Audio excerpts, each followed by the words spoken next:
Ang Libacao Municipal Health Office po ay isang 4-in-1 na accredited facility. Meron kaming birthing facility na nagko-cover sa maternal care, mga 30 to 50 na mga buntis yung nagpe-perinatal sa isang buwan.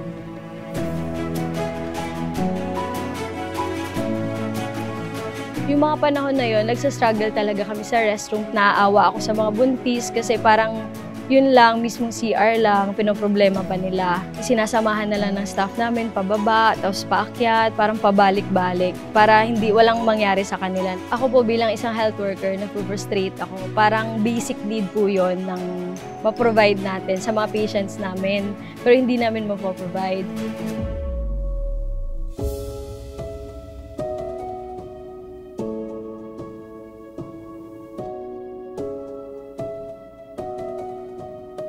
Nag-communicate po sa amin yung representative from WHO, COICAL. Tapos meron silang mga assessment tool hanggang sa nag-come up kami na yung kailangan namin is yung wash facility.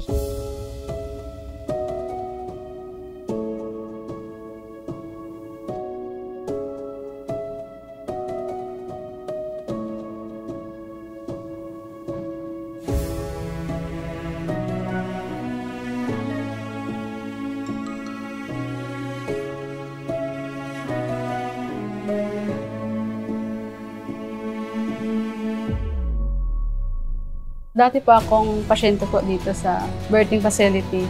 Bilang buntis po ako noon, lagi po akong naihi. Kaya malaking tulong po yung wash facility po. Masaya po ako sa mga bagong mga buntis ngayon kasi okay na yung CR. May CR na silang malapit lang. Laking ginhawa po talaga sa amin itong wash facilities. Thankful po kami sa pagbibigay po ng COICA at ng ating pong World Health Organization sa wash facility kasi po natutulungan po yung ating mga kababayan, lalo na po ang mga buntis na hindi na po mahirapan na gumamit ng pasilidad na gaya po ng ating CR.